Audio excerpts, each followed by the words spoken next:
all right. So let me introduce to you my friend Javier Torres. Everybody say hi, Javier. So Javier was a gang member. And Javier, your father was a gang member.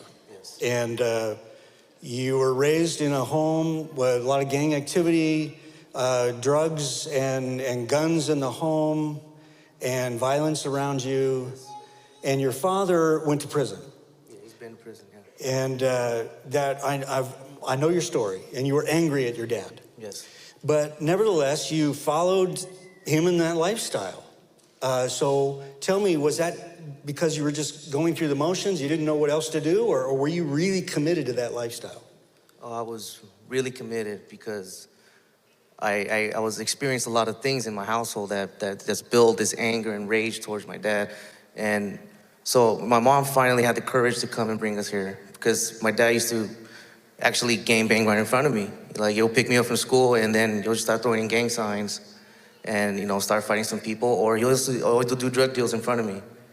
And if I could tell you from one of my earliest memories, I would always wait for my dad in the mornings. And I would sit down and watch the morning cartoons. And one time he just barges in, kicks down the door, and he has both of his comrades with him. Now, my mom is just already hysterical and yelling, and I'm just trying to get a hug and an embrace from my dad. And all he just looks me right in the eye and just shuns me and walks away. But, still, I thought at the time that was my hero, so I still follow him to the room, and I could see he just put cocaine on the counter and just spend more time with the substance than he did with me. And then I always thought that was my fault, or what am I doing wrong? Why is my dad abusing my mom? And there was experience where, I'm the oldest of 6 siblings, so 3 boys and 3 girls. My dad had a hot temper, and anything that would tick him off, he'll line us up, and he'd say, who did this? Like, for example, my little brother was he was a little brat. He likes to bend spoons for some weird reason. And he'll line us up and you get really upset. And he's like, if nobody tells me who did this, I'm gonna hit you all with the belt. I don't care. But I love my siblings, so I just took that first step and I said it was me.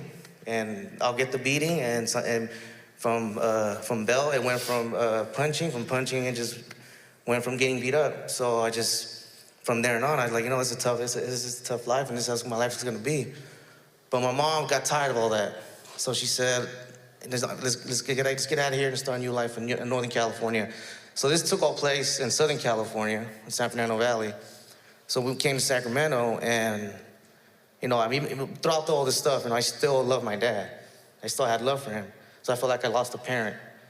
But for my mom, being a single mom, she never drank, she never did drugs, very responsible. She'll do anything for her kids. And so she had to do double the shifts. So I didn't get to see none of them. So I just felt like I lost both my parents. So I was just really upset with this world. I just wanted revenge. And I started hanging out with the wrong crowd. And they were Northern California Mexicans. And my dad was a Southern California Mexican gangster. So you know what? Anybody that wore that blue rag or had that style, I'm gonna hunt them down, beat them up, and get my revenge that way. And I did that for. Blue tonight. Oh, you're good, man. Okay, all right. Don't worry about it. Okay. You're good. You're good. But it made me lost my thought. Despite the stuff that I experienced, I actually ended up following his footsteps. But I wanted to be a better gangster than he was, and I'm gonna show him what's up one day, because maybe one day I'll cross paths with him, and then I'll bang on him and I'll fight him and whatever I got to do. In my head, I was thinking of killing him. And I went through it. I just kept, went all the way in. I wasn't that, the stuff you see on, in the music videos or BET or whatever. You were all in. You were all in. Carrying guns, doing drive-by, selling drugs, consuming drugs. Okay. So in 2016, I think there was a gang fight. Yes, there was a. Yeah, tell us about what happened that night. So one night, me and my older homie, he was from a different set, still Northerner, just a different set. And sometimes it'll be slow days, so we just decided to go, shoot up the gun at night and just play around with it. My favorite gun was a 357 Magnum Smith & Wesson 6-shooter, because I was aiming to kill. So I wanted to make sure that when I shot somebody, I didn't leave no evidence, no shells. I'm aiming for your head. So, and it's known from, to me, that's known as one of the guns that never fails and never skips or nothing to me. So that night was over. So the next day, I was still, hanging out with my older homie. But we had a youngster that wanted to be just like us.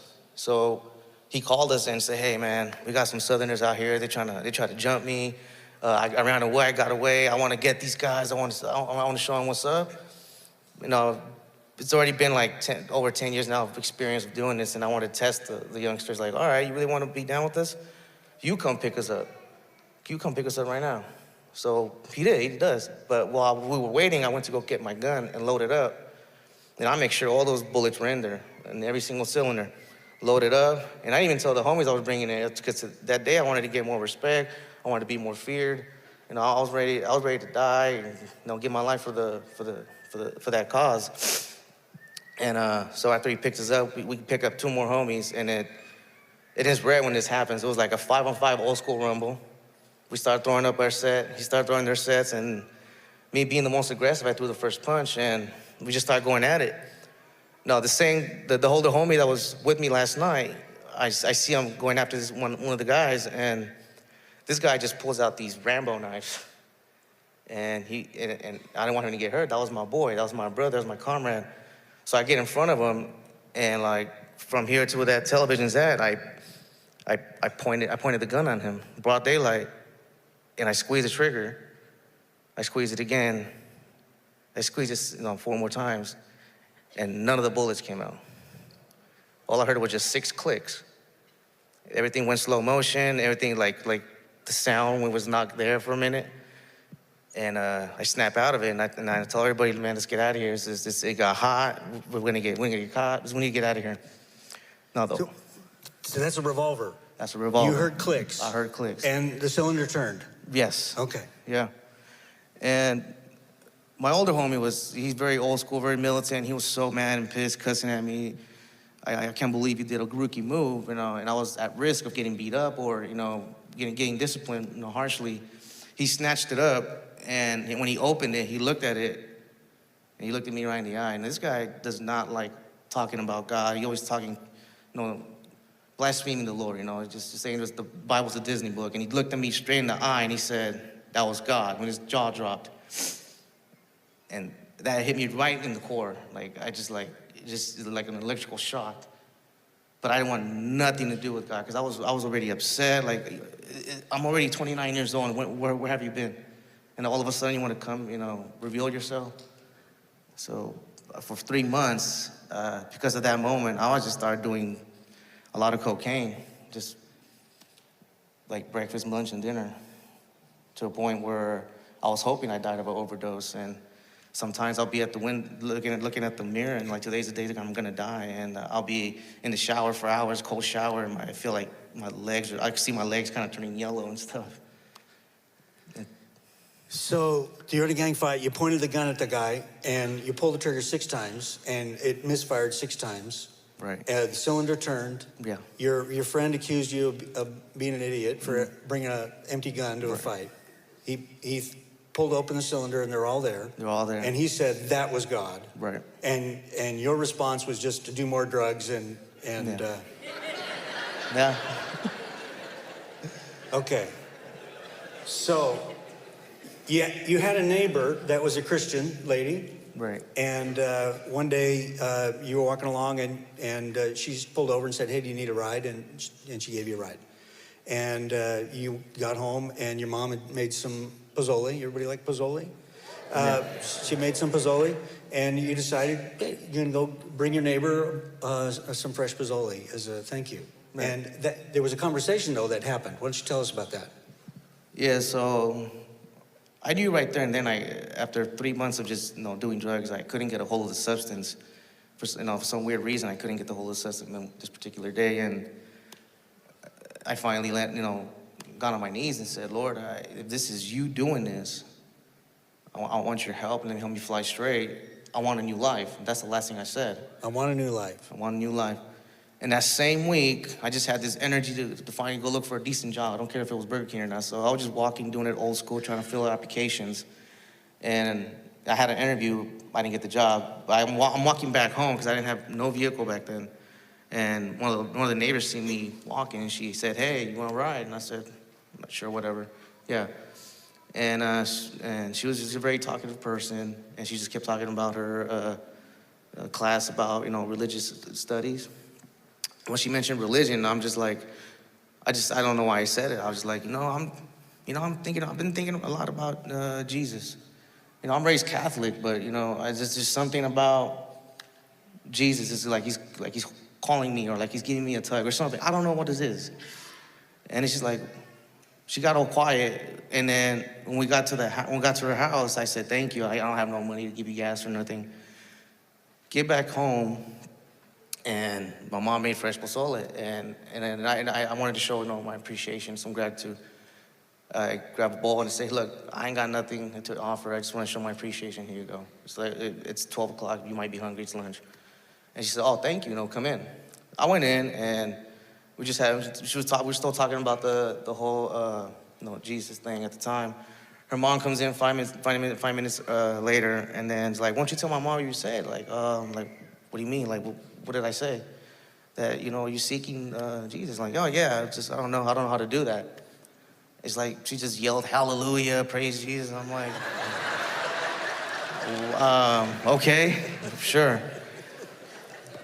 And then she right there and then, like, you should come to church with us, and I know you'll like it, like really seeking out. Well, we'll take you ourselves. And I said, no problem.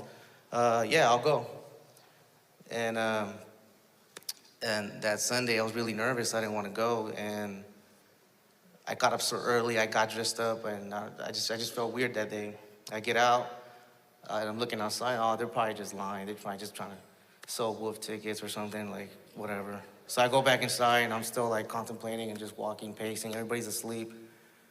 Then I go the second time, and I look, and I'm like, see, I knew they were lying. They were just trying to be nice to me. And I go back in, and then I just couldn't resist this tug. I said, I'm gonna do one more time. This third time, if they're not there, then I'm not going. I go there and I see them all smiling and waving. I'm like, ah. All right, I gotta go. So I'm gonna go, and I'm feeling so nervous, and I don't even know why. And like I mentioned, the last thing I said in my prayer was New Life. And when I get to the name of the church, it was New Life. And I'm like, whoa. I was just, yeah. It's like God was telling me right there, like that's where your new life is gonna start. And so I said, all right, let's go, let's do this. And when I get in there, man, they hadn't even started their preaching. I just see people, praising and singing, having their hands up, and I'm not used to that kind of stuff. And I'm like, oh, I think I just came into a cult. And I'm like, there's probably like 2 Mexicans there, and the rest of them were just white folks, and I'm just tripping. They're like, oh man, I'm probably the sacrifice or something. But even so, I just don't know why I started crying. I just felt this presence I never felt before. And I'm here like this big old gangster, and I'm crying in front of these ladies, and they're handing me tissues, and I'm just trying to cover myself. And that's the first. I mean, I've always seen Jesus in a statue, and I always wonder why do my people worship that statue, and like what is the point of this?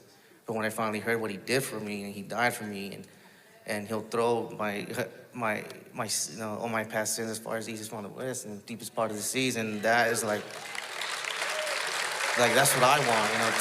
Take this away from me. I want this new life, and I didn't accept Christ there. I just got my attention because the weird thing is that same week they had like a conference or something. They were having guest speakers every day throughout that week, and I just told the ladies like like excited little kid, and I shook them like, hey, you think you could take me to these every single day here? And like, yeah, sure, no problem. So I just kept going, and we kept going, and on the third day, I think Sean Smith was one of the guest speakers, and he I don't remember, to be honest, I don't remember what he preached about, but all I remember is like, you know what, I'm ready to give my life to Christ. Because the one thing I do remember him saying is, man, who wants a relationship with Christ and walk with him, and raise your hand. in my head, I'm like, why am I gonna raise my hand? I'm gonna get off my chair because why give him my hand? He could have all of me. And then out of the boldness and then just being free about it, like yeah, take all of it. I don't care. I want a companionship with you. And the next day, the other guest speaker was talking. I don't remember what he was preaching about, but I do remember at the end that he said, "Let's have spiritual leaders on the altar pray for us." Or I mean, not us, but pray for whatever is in your heart. And that's where I met Dean Johnson. And for his line was the longest. I'm not trying to brag, but it was. And the ladies that brought me here was like, you gotta get a prayer from this guy. Like, I'm cool. I don't need no prayer. I'm gonna stay in my chair. I'm comfortable. No, like you really gotta get prayer. I know you gotta. There's something for you. I'm like, all right, whatever. I go, and then I'm like the third person, like the next third person, and all I see is this tall, yacked guy. And I'm like, man, what is this guy smiling about? And I was about to run, but I said, no, let's go, let's get it over with.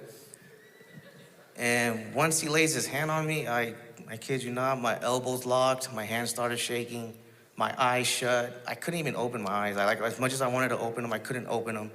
And like these heavy, heavy tears just started coming out. And I just felt this power. And I never met the dude. He's talking about my hatred for my dad, my unforgiveness for my dad. He's talking about the past relationships that hurt me and how I had a rough life and I've been through a lot of pain. And I'm like, what is this guy, the FBI? I mean, why is he so hard? But then after that, he's telling me, but you're a man of power and you will serve the Lord and you will know scripture and not know the address. I'm like, what is he talking about? And like, you're gonna go out and share your testimony and you're gonna preach the gospel. I'm like, what? And then he's like, you're gonna forgive your dad and then you're gonna find a wife and she's gonna take care of you. Just like that. I'm like, I'm okay, I'm looking forward for the wife thing. Okay. And once it was done, this guy was a stranger to me and I just gave him the biggest hug I ever gave anybody. And I just walked away and then he tapped me on the shoulder and just like, man, you look like someone that likes to work out. Come work out with me. And then ever since then, I've been under his wing and Dean has taken me to school assemblies. He's taken me to youth services.